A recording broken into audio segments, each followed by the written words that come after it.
hear a telephone conversation between a woman and a man who works for a holiday company about a holiday she would like to go on. First, you have some time to look at questions 1 to 6.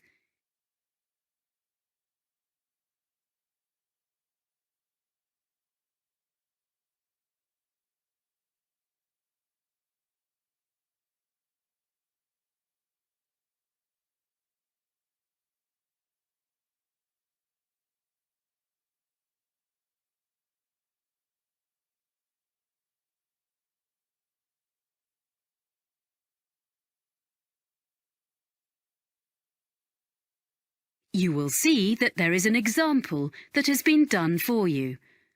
On this occasion only, the conversation relating to this will be played first.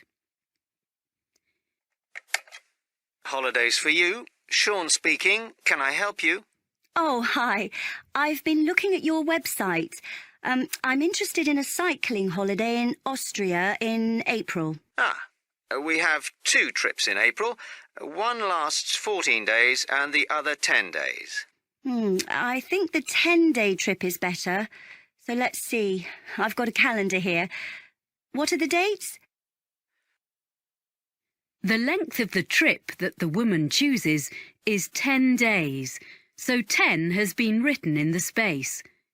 Now we shall begin. You should answer the questions as you listen, because you will not hear the recording a second time.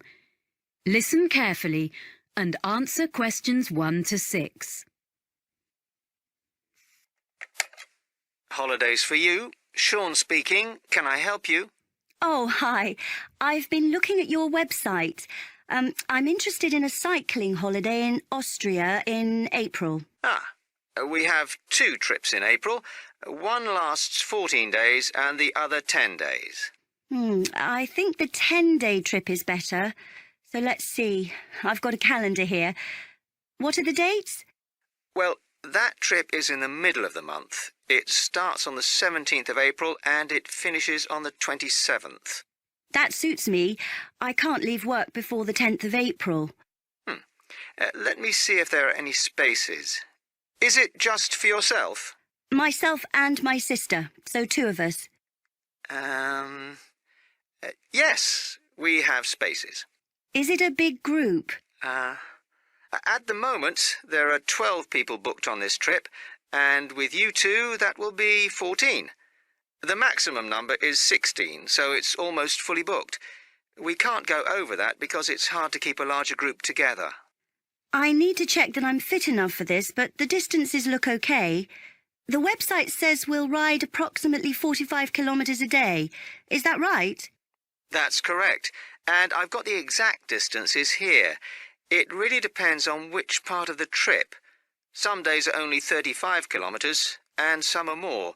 But you'll never have to cycle more than 50 kilometres in one day. Oh, OK. I can manage that. And we stay in hotels? Yes, they all have restaurants, and the rooms have ensuite facilities. And do they have pools? It's how I relax after a long day. There is a swimming pool in a few of the hotels, but none of them has a gym. I don't think we'll need a gym after all that cycling. I'd better find out how much the holiday costs before I get too excited. Including flights, it's £1,177 for one person. Oh, we'll book our own flights on the internet. That's just £1,013 then. And we can book insurance for you if you want. And which meals are included in that price? Well, breakfast, of course, and the hotels will provide you with a packed lunch each day. We do stop during the afternoon in a village somewhere for a rest, so any snacks you buy then are extra. Then dinner will be in the hotel every evening, and that's included in the price of the holiday. Before you hear the rest of the conversation, you have some time to look at questions 7 to 10.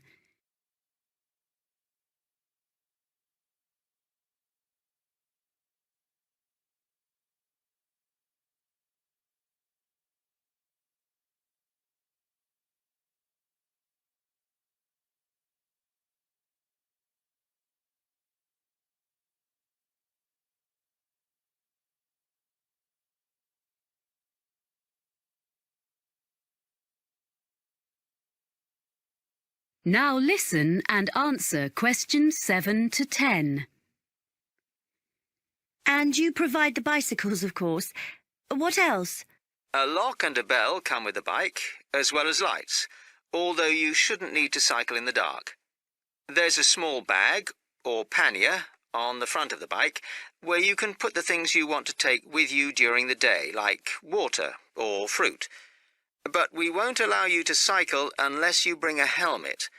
We don't provide these locally because, like walking boots on a walking holiday, it's really important it fits properly. OK. If there's any special gear you need for your holiday, we recommend a particular website, and you can get a discount by quoting your booking reference. Great. What is it? It's www.ballantine.com. That's all one word, and I'll spell it for you. www.ballantine.com. Good. I've got that down. I've been looking at your website while we've been talking. I see we cycle along the River Danube. Yes, it's one of Europe's most well-known areas for cycling. It looks fascinating. Lots of beautiful countryside and things to see. I should warn you that we do reserve the right to make some alterations to the route if the weather is bad. Some of the tracks sometimes get very muddy. OK. Well, hopefully it won't rain too much. I know we stop in towns and villages, but do we get a chance to look around? Because I'm really interested in history. Oh, yes, you get opportunities to explore.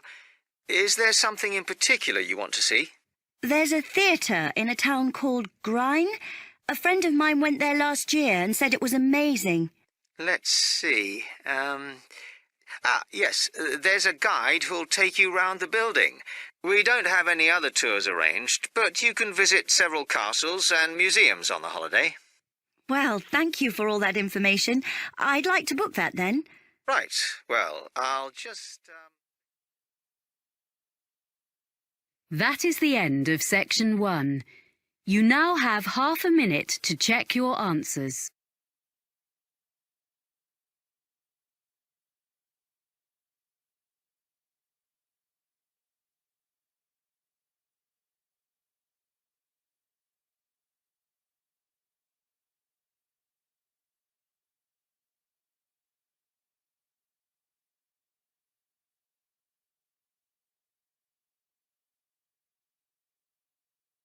Listening, section 2. You will hear someone talking on the radio about food and restaurants in the local area. First, you have some time to look at questions 11 to 14.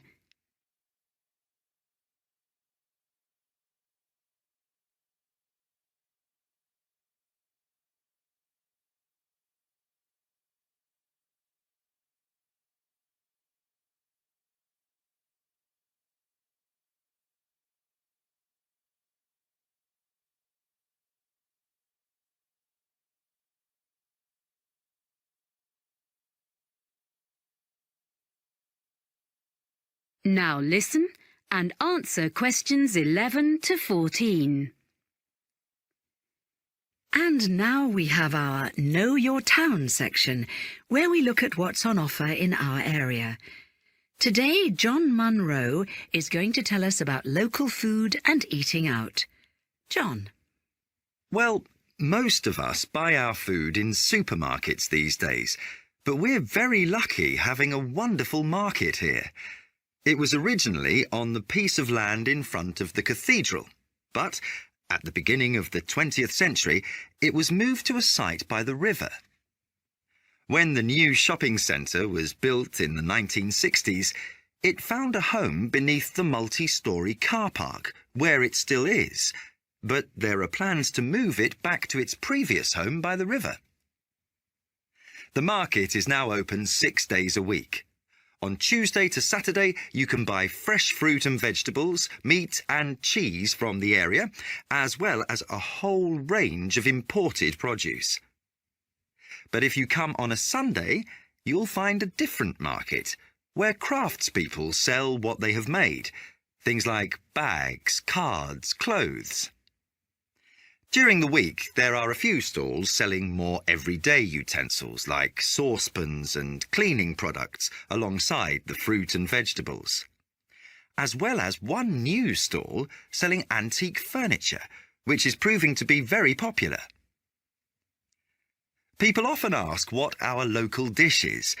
As we're by the sea, they expect it to be some kind of fish recipe.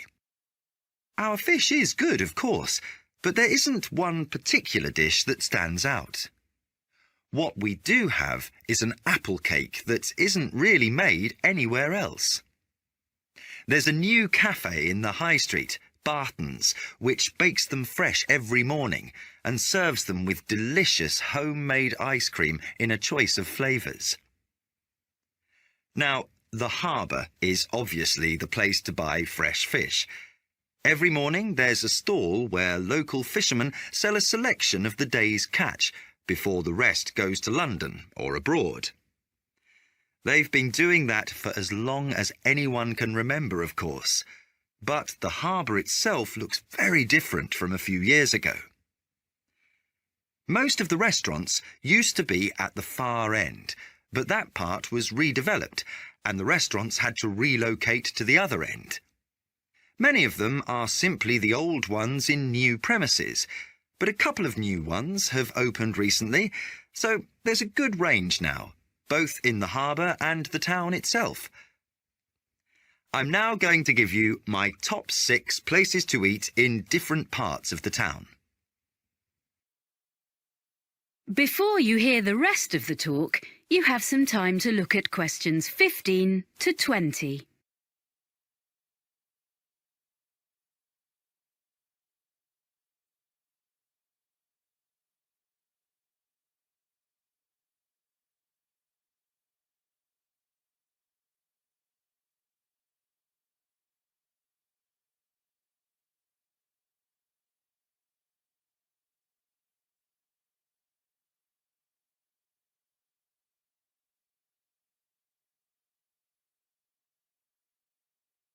Now listen and answer questions 15 to 20. So, number 1 for me is Merivale's, which is in one of the busiest parts of the town leading down to the harbour. It's in a side street, so it doesn't look out over the water, but it's very close, so you can take a walk after your meal and find one of the cafes with live music. At Merivale's, you can enjoy delicious fresh fish and seafood. The friendly staff offer very attentive service and a really enjoyable evening. The Lobster Pot is on the main road going down to the harbour, so it also misses out on the sea view, but the food makes up for that.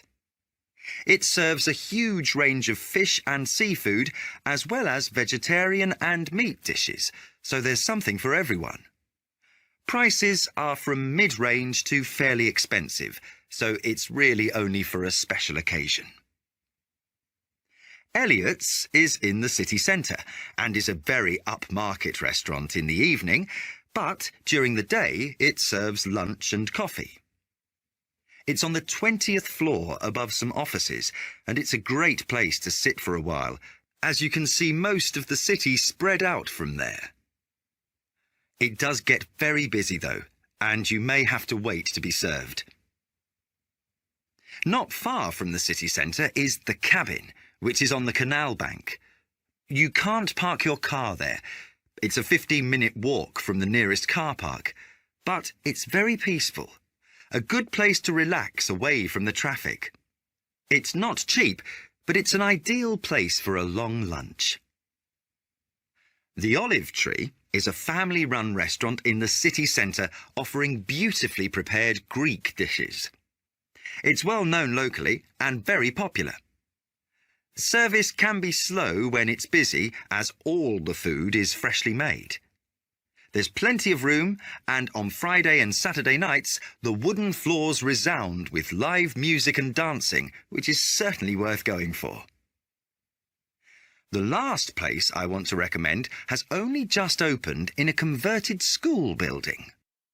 The old school restaurant has been very cleverly renovated. The use of mirrors, plants and the colours on the walls makes you feel as though you're in a large garden instead of the city centre. There are only a few dishes on the menu, but they change every day. So, Tanya, That is the end of section 2. You now have half a minute to check your answers.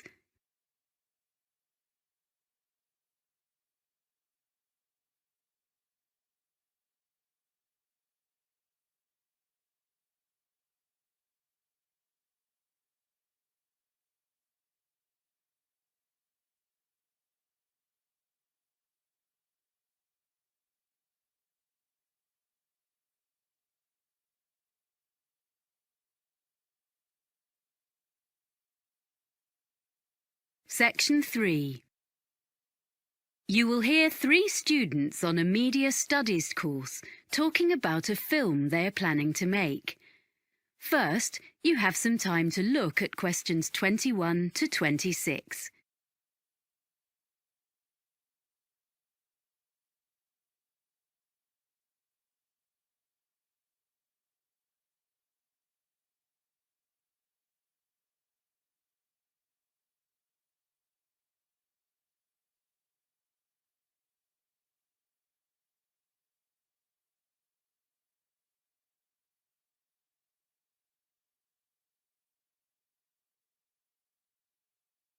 Now listen carefully and answer questions 21 to 26. Hi, Mike. Hi, Razor. This is Helen. Hello. We're really pleased you've agreed to join us on this film project. Yes, your experience is going to be so useful. Well, I hope so. It's the technical side I know best. Lighting, sound and stuff. But you think the script is okay? Yes, I think it's great. Have you decided where you're going to shoot? Well, there's the watermill scene at the end, and we've thought about some locations in town we can use. They're behind the shopping mall and on a couple of residential streets, and in an empty shop on campus. It means we don't have to worry about getting permission from a shop owner. So, do you think we should go to all the locations with you? It would be a good idea. We need to talk about the levels of background noise so we know they're all going to be reasonable places to film. But the sounds of traffic will make it more natural.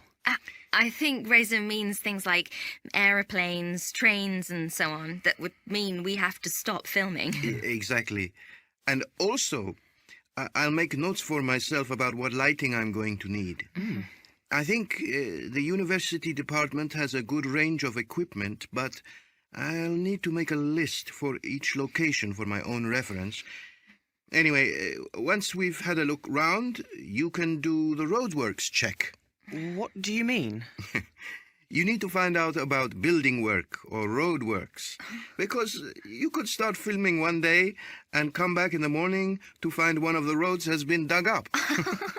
The local council have to be informed about things like that, so you can find out from them. OK. Then I think we need to work from the script and put together a list of all the scenes and decide which ones we're going to film when. We need to prepare the shooting schedule day by day. You're right. Then, when you know how long filming is going to last, you can tell everyone when they're needed. Okay, so as soon as we can, we'll audition, and then when we contact people to offer them parts, we can send the exact dates and make really sure they're free.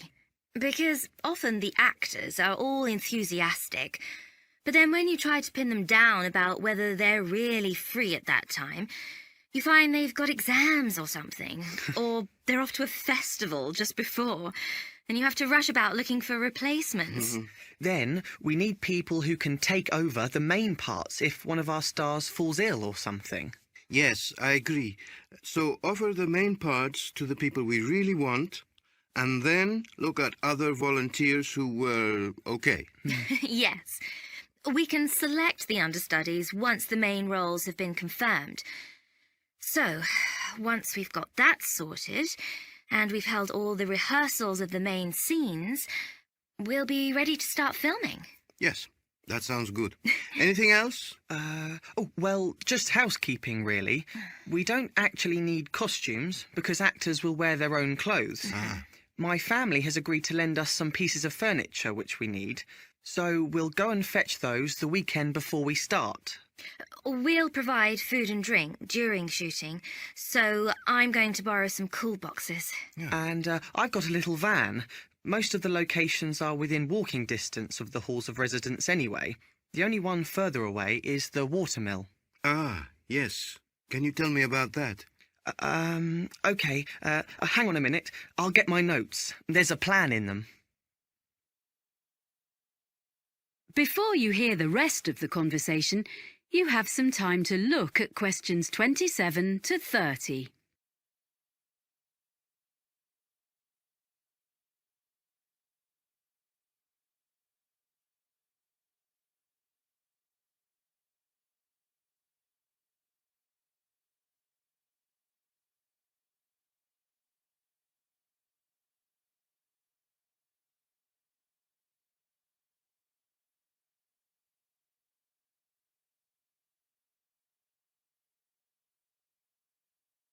Now listen and answer questions 27 to 30.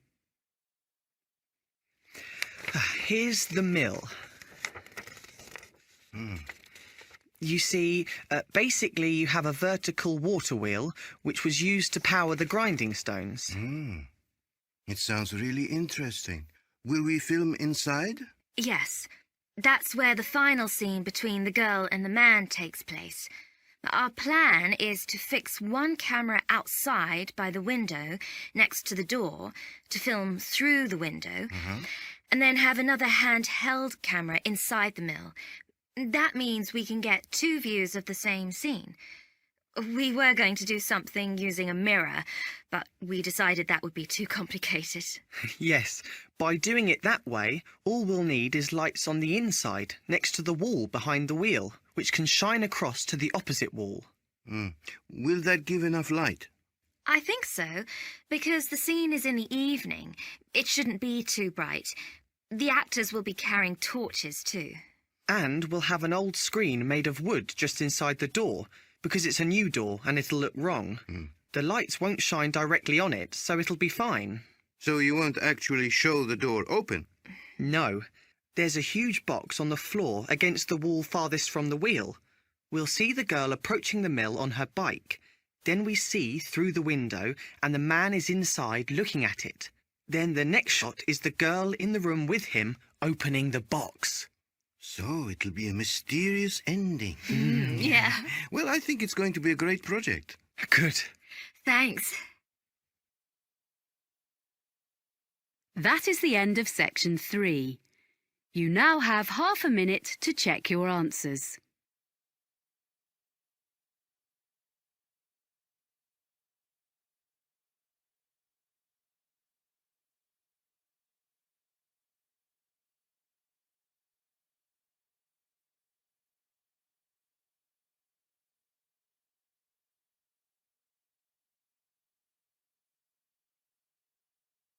Section 4.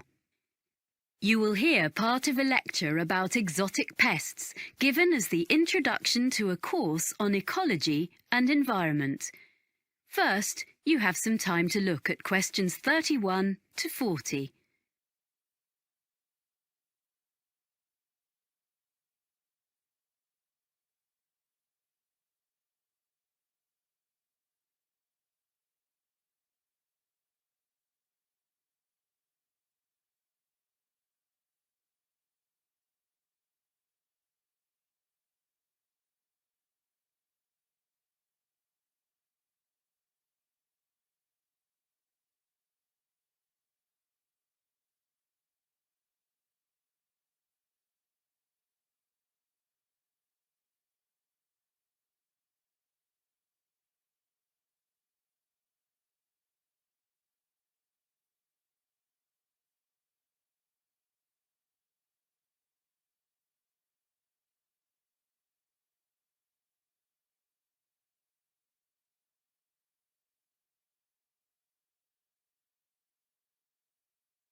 Now listen carefully and answer questions 31 to 40. Good afternoon. I want this afternoon, as an introduction to our ecology module, to offer examples of exotic pests, non-native animals or plants which are, or may be, causing problems, which might prove a fruitful topic for seminar papers later in the term.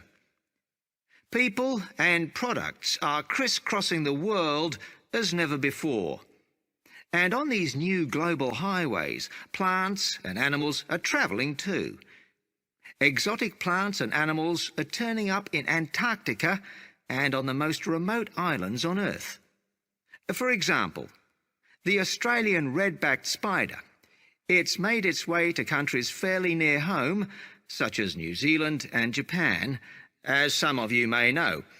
Well, it's also been found on Tristan da Cunha, which is a remote island thousands of miles from anywhere, way out in the middle of the Atlantic.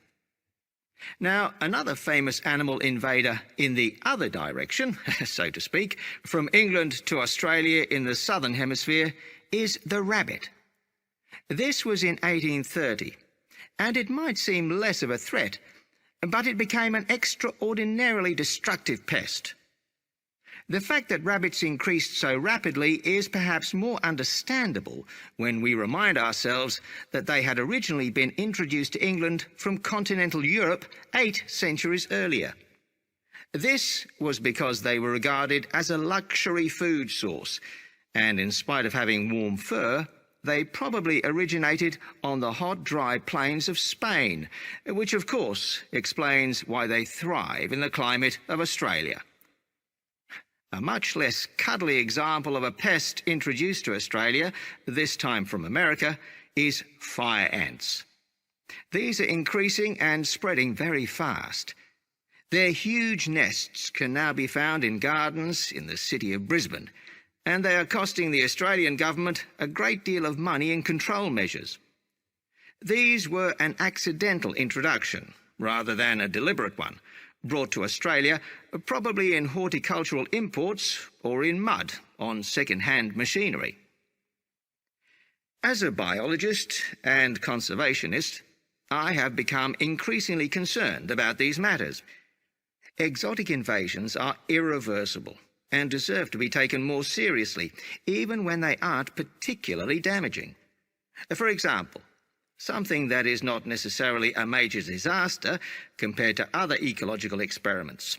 In 1975, an Australian species of earthworm was deliberately introduced to the Northern Hemisphere in Scotland because they were bigger than the natives.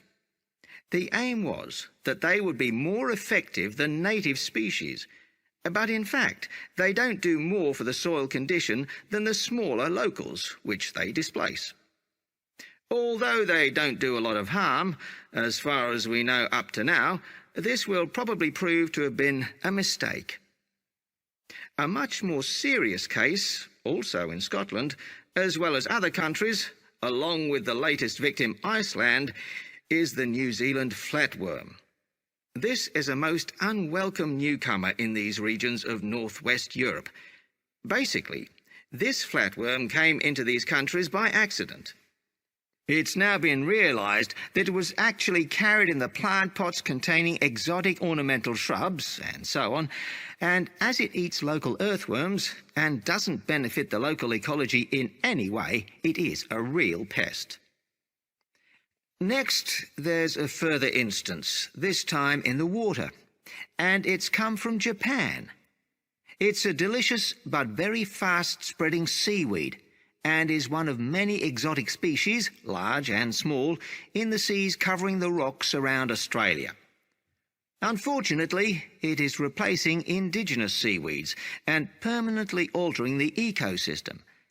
However, to look at the situation from a business point of view, it is now being harvested and exported, dried, back to Japan, its original home, where it's particularly popular. So, sometimes we may find accidental benefits from apparently harmful arrivals. Well, you could say that world ecology is now going the same way as popular culture. Global music and fashions, food and drinks are taking over from local ones in every land. And in ecosystems, we find vigorous exotic invaders overwhelming native species and natural habitats. But can we find any examples of invaders which appear to be a problem and then find that in fact they may not be such a big issue after all? We might take as an example a native of Australia, the budgerigar, the most common pet parrot in the world, of course. Because there have been many escapes over the years, it is now to be found flying about in feral flocks where the climate suits it.